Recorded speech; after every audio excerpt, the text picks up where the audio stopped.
সুপ্রিয় ভাইয়েরা, আমি শুরুতে ভূমিকাতে একটা কথা বলে রাখি। এই পৃথিবীতে সবাই সুখ চায়, আনন্দ চায়, সবাই শান্তি চায়। এমন একজন মানুষ পাবেন না যে বলবে আমার টাকার দরকার নাই, আমার সুখের দরকার নাই, আমার শান্তির দরকার নাই, আমার আনন্দের দরকার নাই। বরং সবাই চায় আমি শান্তিতে থাকতে চাই, সুখে থাকতে চাই, আর আনন্দ উল্লাসে থাকতে চাই।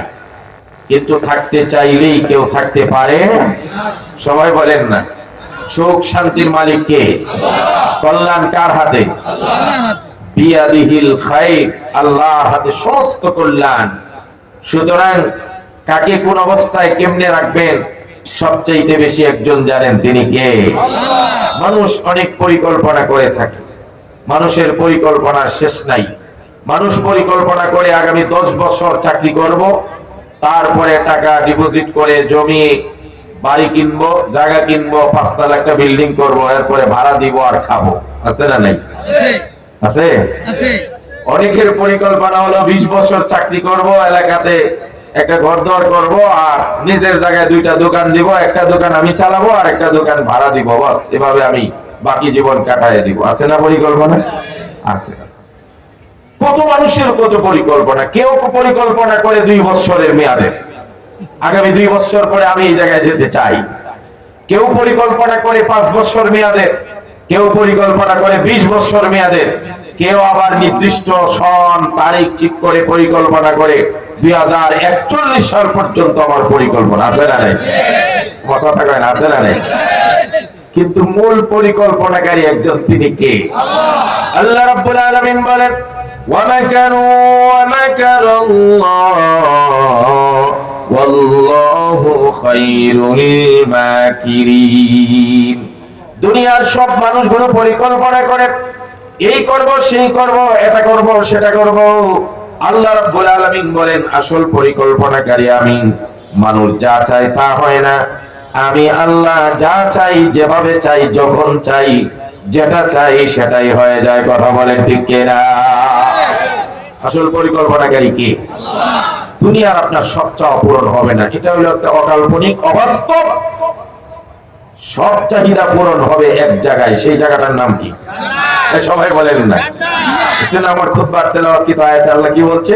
ওয়ালাকুম ফিহা মা তাসতাই। আপনি যা চান সেখানে তাই হবে। এখন কি দুনিয়াতে যা চান তা হবে? কই, আমি তো চাইছিলাম 41 সাল পর্যন্ত থাকতে, পারছি? কথা বলে নাকি? আমি তো চেয়েছিলাম আগামীতে এই করব, সেই করব, হয়েছে? কথা বলেন নাকি?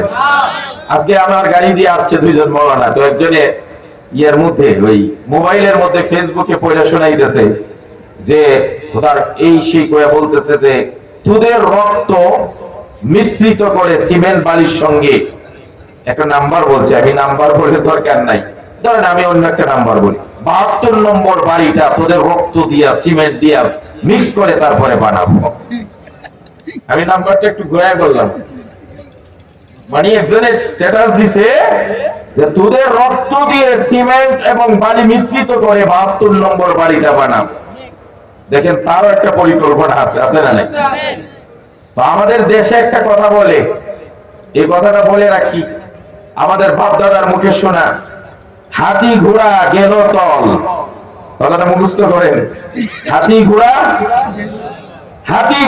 গেল তল, আর সাগিয়ে বলে কত জল। কথা বলে ঠিক কিনা? তোমার বাপ দাদা 14 গোষ্ঠী জীবন বাঁচাতে পলায়ন করতে বাধ্য হয়েছে, আর তুমি এখনো বলো মানুষের রক্ত দিয়ে 72 নম্বর বাড়ি বানাবা। খোদার কসম, তোমাদেরকে মানুষ জিন্দেগির জন্য তালাক দিয়েছে। কথা বলে ঠিক কিনা? এখনো বসে বসে স্বপ্ন দেখো? তবে স্বপ্ন দেখা ভালো, দিবা স্বপ্ন দেখা। কথা বলেন না। রাত্রের স্বপ্ন ভালো, কিন্তু দিনের বেলা সজাগ থেকে স্বপ্ন দেখা হয় না ভালো। বহু বছর আগে এক হুজুর, মানে এই দেশের জননন্দিত, কি বেটা আমি আইসে দিকে সাউন্ড শেষ, কথা তো আমার টানি, কেন কমাই দেব? আমার পছন্দ হয় না, কি করে কি না। আমাদের দেশের জননন্দিত একজন ওয়াইজ কি এইগুলা কি তোমার সাউন্ড ওই এটা আয় না কেন কোন সাউন্ড কান ওই মাইক বন্ধ করে দিস হ্যাঁ শুধু কি এটা দিয়ে ওয়াজ করবা মাইক নাই এখানে হ্যাঁ সবাই যারা জিজ্ঞেস করো এমন কে যে এই দুইটা কানে আসতেছে মানে আর কোনো আওয়াজ নেই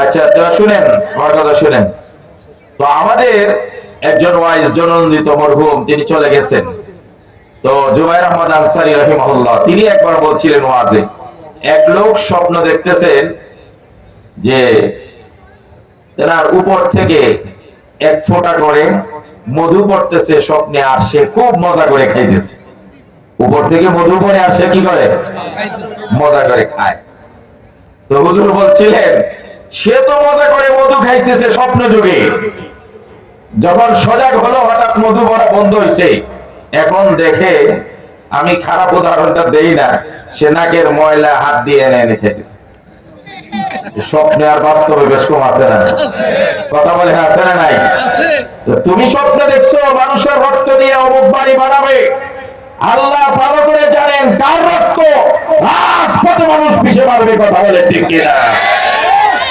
সুতরাং পরিকল্পনা বেশি লম্বা করার দরকার নাই বরং আল্লাহর উপর ছেড়ে দাও সৎ পথে চলো আল্লাহ যা ভালো সেটাই মানুষের জন্য করেন কথা বলে ঠিক কিনা এই দুনিয়াতে সবার সব আশা পূরণ হওয়া সম্ভব না আশা পূরণ হবে সব এক জায়গায় সেই জায়গাটার নাম এখন এই জান্নাতে যেতে গেলে আমাদের কি হবে আর ওইখানে কিভাবে আশা পূরণ হবে দুনিয়াতে কেন হবে না এই তিনটা কথা বলে আমি শেষ করব আল্লাহ রাব্বুল আলামিন বলেন ইন্নাল্লাযীনা ক্বালু রাব্বুনাল্লাহু সুম্মা ইসতাকামু تتنزل عليهم الملائكة ألا تخافوا ولا تحزنوا وأبشروا بالجنة التي كنتم توعدون আপনি আমার সব চাহিদা যদি পূরণ করতে হয় মনে যখন যা চাই সেটাই যদি আপনার সামনে হাজির করতে হয়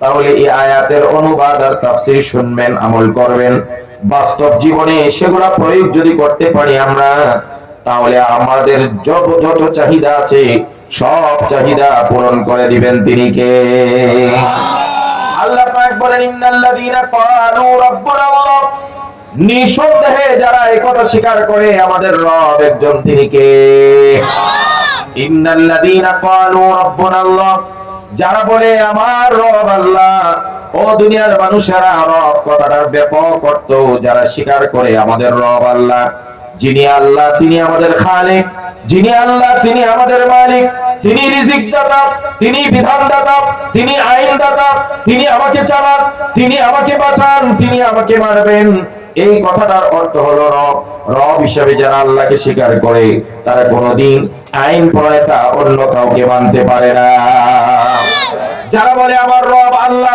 তারা বিচার ব্যবস্থা অন্য কাউকে মানতে পারে না যারা বলে আমার রব আল্লাহ সার্বভৌমত্বের মালিক অন্য কাউকে মানতে পারে না ইন্নাল্লাযীনা ক্বালু রাব্বুনাল্লাহ ও দুনিয়ার মানুষগুলো আজকে আমরা ঈমানের স্বাদ পাচ্ছি না ঈমানের মধ্যে যে কি মজা ঈমান আনলে কি স্বাদ সেটা যদি পাইতে হয় তিনটা কথা আপনাকে পূরণ করতে হবে নবীজি বলেন যাকা কামাল ঈমান ওই ব্যক্তি ঈমানের স্বাদ পরিপূর্ণ গ্রহণ করতে পারবে মান রাদিয়া বিল্লাহি রাব্বা যে ব্যক্তি এই কথা সন্তুষ্ট যে আমি আমার রব আল্লাহকে পেয়ে সন্তুষ্ট হয়েছে সুবহানাল্লাহ তিনটা কথায় সন্তুষ্ট হবেন আমাদের রব কে আল্লাহ এই কথার উপর আমরা সন্তুষ্ট কিনা সন্তুষ্ট আমরা কি আল্লাহ ছাড়া আরো কারো প্রয়োজন আছে না কথা বলেন আছে না দুই নম্বর কথা হলো ওয়াবিল ইসলামে দীনা জীবন ব্যবস্থা হিসেবে আমরা সন্তুষ্ট আছি ইসলাম পেয়ে কথা বলে ঠিক কিনা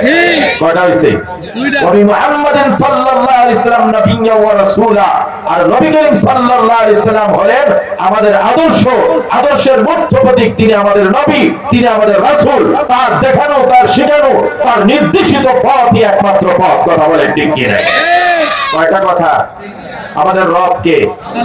আমরা কি আরো কারো রব দরকার আছে? কথা বলেন না কেন? আমরা আমাদের ইসলামের যাবতীয় অনুষ্ঠান, যাবতীয় আনন্দ, যাবতীয় প্রোগ্রাম, যাবতীয় কার্যক্রমের উপর সন্তুষ্ট।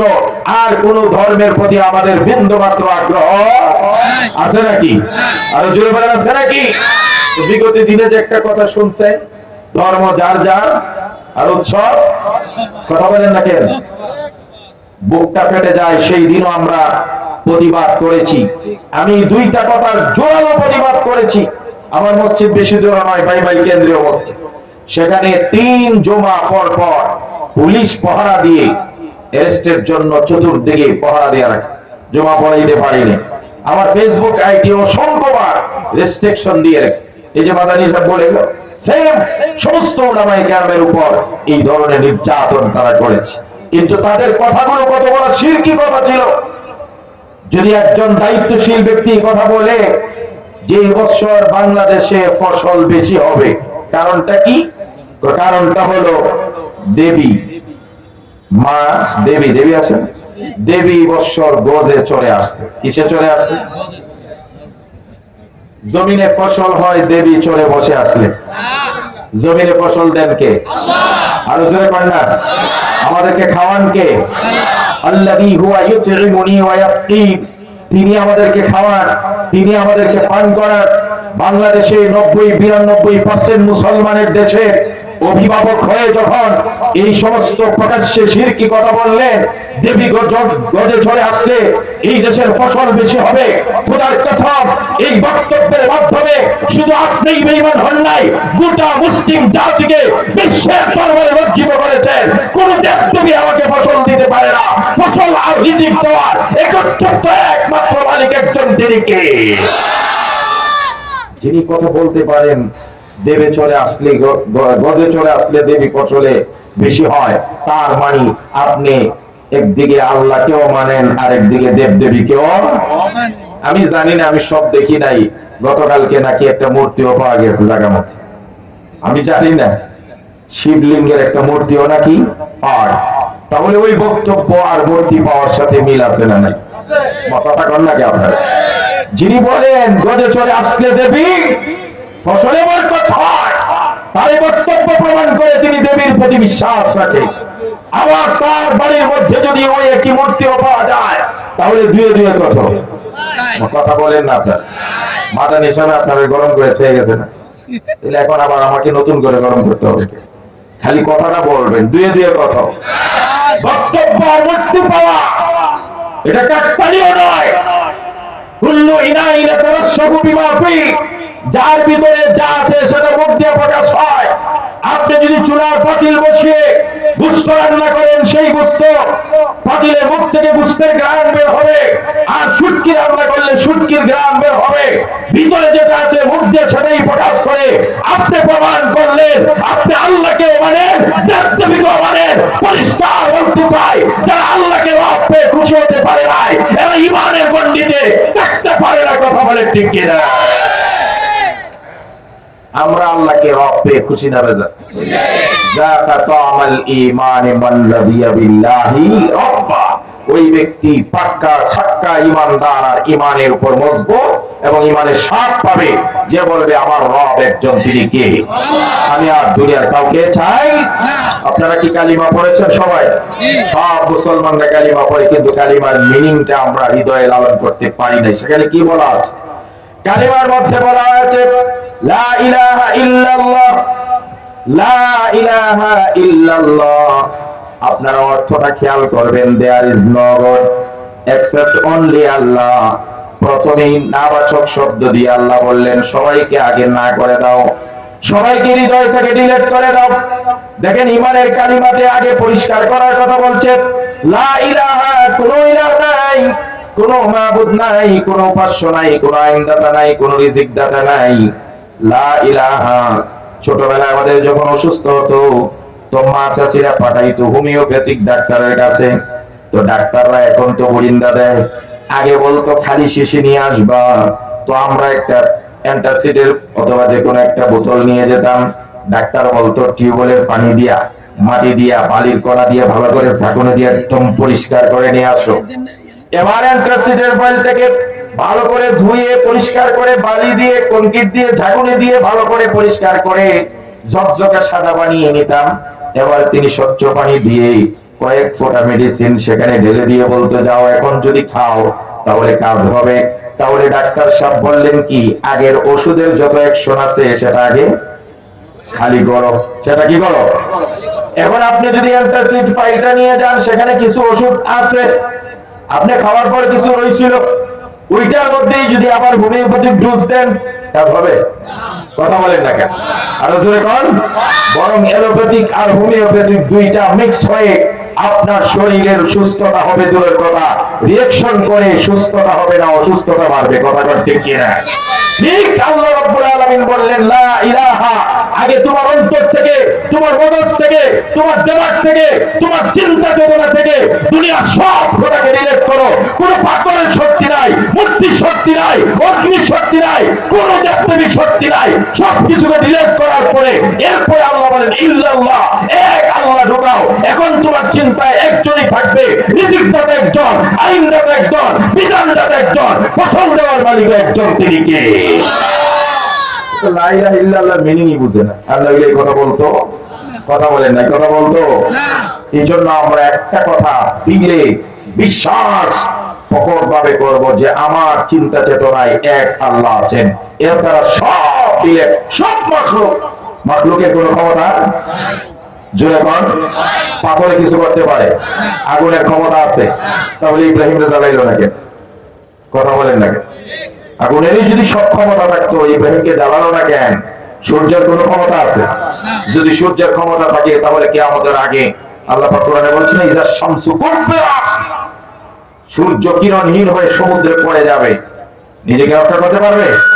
আর ইসরাফিলের ফুৎকার দেওয়ার সাথে তো সব ভেঙে পড়ে যাবে না, কিরণহীন হয়ে যাবে। চন্দ্রের কোনো ক্ষমতা নাই, সূর্যের কোনো ক্ষমতা নাই, দেবদেবীর কোনো ক্ষমতা নাই, দুনিয়ার কোনো পাথর আর মাখলুকের কোনো ক্ষমতা নাই, সব ক্ষমতা একজনের। তিনি কে? এই কথাটাই রাসূলুল্লাহ বলছেন, মান রাদিয়া বিল্লাহি রাব্বা, যে ব্যক্তি আল্লাহকে রব পেয়ে খুশি। এক। দুই নম্বর রাসূল বলেন, ওয়া বিল ইসলামি দীনা, জীবন ব্যবস্থা হবে ইসলাম। ইসলাম ছাড়া অন্য কোন জীবন ব্যবস্থায়, অন্য কোন তন্ত্রে মন্ত্রে, মানুষের বানানো বস্তা পচা নীতি আদর্শের মধ্যে শান্তি। বাংলাদেশ আজ 53 বছর হলো স্বাধীনতা। এই 53 বছর কি দেশ কোরআন দিয়ে চলছে? ইসলামের আইনে চলছে? কথা কয় না? 53 বছরে বাংলাদেশে দুর্নীতি দিন দিন কমতেছে না? আপনারা বলেন না, দিন দিন দুর্নীতি কমতেছে না বাড়তেছে? ধর্ষণ, চুরি, ডাকাতি, রাষ্ট্রীয় মাল আত্মসাৎ কমতেছে না বাড়তেছে? তাহলে কি জীবন ব্যবস্থা আমাদেরকে দিলেন যার মাধ্যমে দুর্নীতি কমবে দূরের কথা, দিন দিন? কথা কয় না? আর জোরে কোন। ধর্ষণ কমতেছে না বাড়তেছে? ব্রিটিশের রেখে যাওয়া বিচার ব্যবস্থার মাধ্যমে বাংলাদেশে ধর্ষণ, খুন, খারাপি, দুর্নীতি, রাজধানী দিন দিন কমতেছে। সুতরাং সময় এসেছে, সুযোগ এসেছে, আমরা শ্যামল বাংলাদেশ একটা সময় দেখছি, সবুজ বাংলাদেশও আমাদের দেখা শেষ, গ্রিন বাংলাদেশও আমরা দেখছি, ডিজিটাল বাংলাদেশও দেখলাম, স্মার্ট বাংলাদেশও দেখলাম, স্টিচ সুতটা ভেঙে পড়ে যায় এমন স্মার্ট বাংলাদেশও দেখেছি। এবার সময় এসেছে যেই মূলনীতির মাধ্যমে, মানব রচিত আদর্শ জীবন ব্যবস্থার মাধ্যমে দিন দিন দুর্নীতি শুধু বাড়েই বাড়ে, ধর্ষণ বাড়তেছেই, খুন খারাপি বাড়ছে। এই জীবন ব্যবস্থাকে রেখে আগামী দিনে ইসলামী জীবন ব্যবস্থা, কোরআনের আইন দ্বারা আমরা দেশ শাসন করতে চাই। কথা বলে ঠিক কিনা? সুপ্রিয় ভাইয়ার আমার, এই জন্য আমাদের জীবন ব্যবস্থা হবে একটা, এর নাম ইসলাম। বলেন এর নাম কি? আচ্ছা, ইসলাম কি অন্যান্য ধর্মের মতো? খ্রিস্টানদের ধর্মটা হলো সপ্তাহে একদিন গির্জায় যাও, 6 দিনে লাগায় যা পাপ করছো সব পাদ্রীর কাছে কও, হাদিয়াটা দিয়ে দিয়া নিষ্পাপ হয়ে বের হয়ে আসো। এটা হলো তাদের আদর্শ। এবং তারা বিশ্বাস করে ঈসা আলাইহিস সালাম শুলিতে চড়ে উম্মতের সব গুনাহ মাফ করায় হয়ে গেছে, এখন যা গুনাহ করতে পারে। এই ধরনের ধর্ম কি ইসলাম? কথা কেন? এটা হিন্দুদের ধর্মের মধ্যে ব্যবসা নীতি আছে, হিন্দু ধর্মের মধ্যে রাষ্ট্রনীতি আছে, হিন্দু ধর্মের মধ্যে একমাত্র ইসলাম এমন একটি ধর্ম, এটা হিন্দু ধর্মের মতো নয়, বৌদ্ধদের মতো নয়, খ্রিস্ট ধর্মের মতো নয়, শুধু ধর্মীয় বিষয়, শুধু নামাজ রোজার মধ্যে সীমাবদ্ধ ধর্ম ইসলাম নয়। ইসলাম হলো কমপ্লিট কোড অফ লাইফ, সম্পূর্ণ মানুষের জন্ম থেকে নিয়ে মৃত্যু পর্যন্ত, পাকঘর থেকে নিয়ে সংসদ পর্যন্ত, বাজার থেকে নিয়ে সেক্রেটারি পর্যন্ত, আন্তর্জাতিক মহল পর্যন্ত সব জায়গায় কিভাবে চলবেন সব মূলনীতি নির্ভর একটি ধর্মের নাম ইসলাম। সুতরাং ইসলাম শুধুমাত্র মসজিদে রাখবেন আর মাদ্রাসায় ঢুকিয়ে রাখবেন এমন ধর্ম নয়। আমার ইসলাম বাজারে চলবে, আমার ইসলাম কমিউনিটি সেন্টারে চলবে, আমার ইসলাম রাস্তা চলবে, আমার ইসলাম স্বরাষ্ট্র মন্ত্রণালয় কেমনে চলবে সেটা সমাধান দিবে, আমার ইসলাম পরিচালনা কেমনে চলবে, সংসদ কেমনে চলবে, আমার ইসলাম সব কিছুর মূলনীতি ডিটেইলস বয়ান করে দিয়েছে। সুতরাং যারা মনে করে ইসলাম মানে মসজিদ মাদ্রাসার ধর্ম, এই দিন শেষ। এবার প্রমাণ করতে হবে ইসলাম যেখানে আছে আমরা সেখানে আছি, যেখানে ইসলাম নাই সেখানে মুসলমান নাই। কথা বলে ঠিক? একটা কথা আমরা আজকাল, আমি ব্যক্তিগতভাবে ভারত থেকে কয়েকবার আমাকে দাওয়াত করেছে, তো যতবার পাসপোর্ট জমা দিছি ততবারই রিজেক্ট। পরে অনুসন্ধান করে অনেকে বলছে দালালে 10-20 হাজার টাকা দেন তারপরে আপনার ভিসা হয়। আমি বলছি এমন রাষ্ট্রে তো যাওয়ারই আমার ইচ্ছা নাই, তারপর ওয়াজের খাতিরে যাইতে চাইছিলাম, দালাল ধরে টাকা দিয়ে যাওয়ার প্রয়োজন নাই। তো পরে অনুসন্ধান করলাম কেন হয় না, দাড়ি আছে, টুপি আছে, পাঞ্জাবি আছে, ইউটিউব ঘাটলে সেখানে গরম গরম কথা কয় না কেন, সেই কারণে আমার ভিসা দেয় না। তো আপনাদেরকে আমি একটা কথা বলি, আপনারা যখন ভিসার অ্যাপ্লাই করেন দাড়ি নাই, টুপি নাই, প্যান্ট শার্ট, তখন তারা দেয় না? কথা কয় না কেন?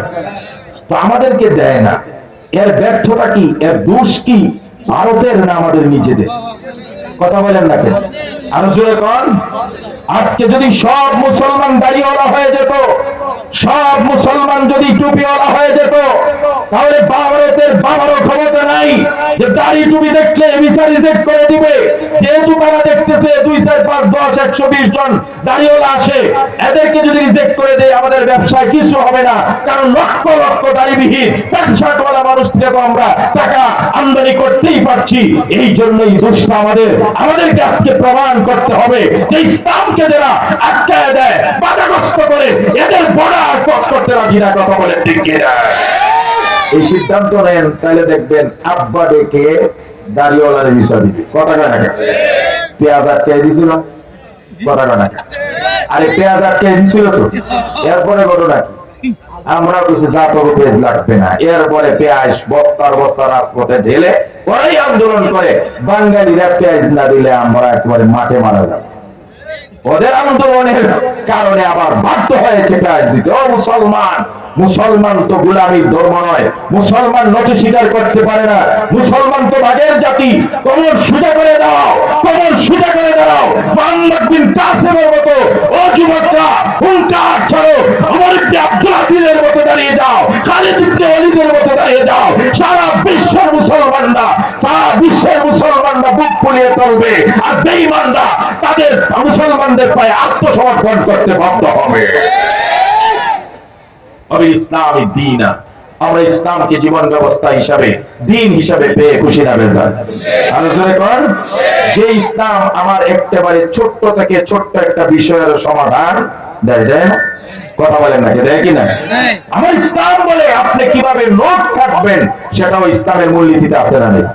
কথা কয় টাকা এমন কোন ধর্ম পাইবেন যে নোট কেমনে কাটবেন এটা বলে দেবে?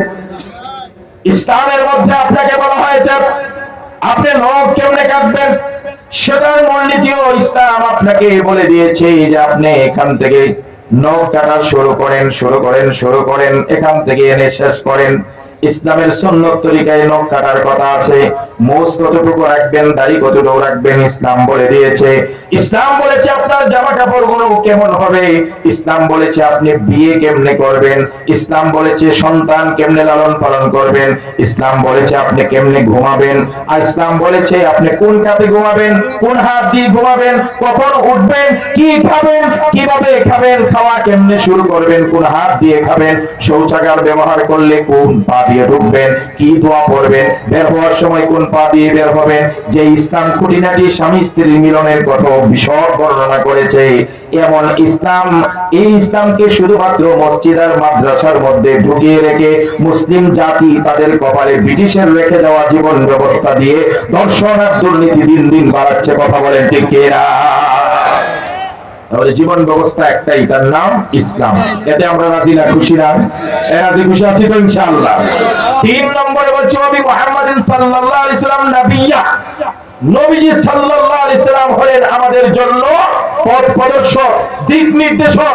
তার তরিকা, তার পদ্ধতি, তার মডেল, তার আদর্শ দিয়ে মুসলমান তার দেশ চালাবে, রাষ্ট্র চালাবে, সমাজ চালাবে, পরিবার চালাবে। কিন্তু দুর্ভাগ্য মুসলমান মুহাম্মদ সাল্লাল্লাহু আলাইহি সাল্লামের এত সুন্দর আদর্শ রেখে এবার আব্রাহাম লিঙ্কনের পিছনে ঘুরে, কার্ল মার্কসের পিছনে ঘুরে, লেনিনের পিছনে ঘুরে, মাও সেতুংয়ের পিছনে ঘুরে ধর্মনিরপেক্ষ মতবাদ এই দেশে চালু করতে চায়। যেই ভারত ধর্মনিরপেক্ষ মতবাদের নাম করে ধর্মীয় উন্মাদনা সৃষ্টি করে মসজিদ, গুরুদ্বারা, সিনাগোগ, পাগোড়া, এমনকি শত বৎসরের ইতিহাস, ঐতিহ্য বাবরি মসজিদকে ধ্বংস করে দিয়ে ভারত প্রমাণ করলো তারা ধর্মনিরপেক্ষ মতবাদের বুলি আওড়ালেও আসলে তারা তাদের ধর্ম রেখে বাকি 10 ধর্মকে ধ্বংস করে দিতে চায়। কথা বলে ঠিক কিনা?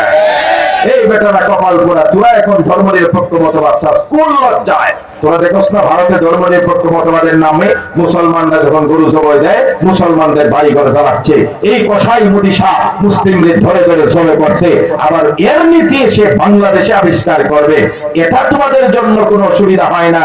আরেক দল ওই রাশিয়া চীনের সমাজতন্ত্র এনে বাংলার জমিনে আবিষ্কার করতে চায়, যেই সমাজতন্ত্র তার আপন মাতৃভূমিতে ব্যর্থতার গ্লানি নিয়ে আত্মহত্যা করেছে।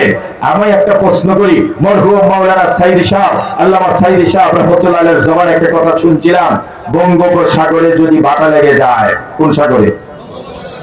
বঙ্গোপসাগর থেকে কর্ণফুলীতে জোয়ার আসে না, পানি আসে না? যমুনা, মেঘনা, যাই বলেন বঙ্গোপসাগর থেকে তো আসে। এখন বঙ্গোপসাগরেই বাটা লেগে গেছে, এটা তো কি নাই পানি? কেউ যদি মনে করে যে বঙ্গোপসাগরে যখন বাটা লাগছে কর্ণফুলীতে জোয়ার আসবে, কথা কয় না? তো সাইদি সাহেবের এই কথাটা আমি ছোট্টবেলা শুনছিলাম। তিনি বলছিলেন, হে সমাজতন্ত্র যারা করতে চাও, আমার দেশে সমাজতন্ত্রকে যারা প্রতিষ্ঠা করতে চাও, একটা কথা কান খুলে শুনে রাখো, বঙ্গোপসাগরে ভাটা লেগে গেলে কর্ণফুলীতে যেভাবে জোয়ারের আশা করা যায় না, যেই সমাজতন্ত্র তার আপন মাতৃভূমিতে ব্যর্থতার গ্লানি নিয়ে আত্মহত্যা করেছে, সেই সমাজতন্ত্র 92% মুসলমানের দেশে প্রতিষ্ঠা হওয়ার কল্পনাও করা যায় না। এরা এই দেশে বুক ফুলিয়া সমাজতন্ত্রের কথা বলতে পারে, জাসদ বাসদরা কোন নীতি আর কোন আদর্শ বাস্তবায়ন করতে চায়? কমিউনিস্ট, কথা কয় না? এই যদি কমিউনিস্টের রাজনীতি করা যায়, সমাজতন্ত্রের রাজনীতি করা যায়, ধর্মনিরপেক্ষ মতবাদের রাজনীতি করা যায়, আর আমরা যখন ইসলামের রাজনীতি করতে চাই তখন আমাদেরকে মৌলবাদী বলে আখ্যা দেয়, আমাদেরকে রাজাকার বলে, পাকিস্তানি বলে, উগ্রবাদ বলে। খোদার কসম, এই দেশে সমাজতন্ত্র চলবে না, ধর্মনিরপেক্ষ মতবাদ চলবে না। 92% মুসলমানের কলিজার ধর্ম ইসলাম চলবে। ইসলামের রাজনীতিকে কেউ বাধাগ্রস্ত করতে পারবে না।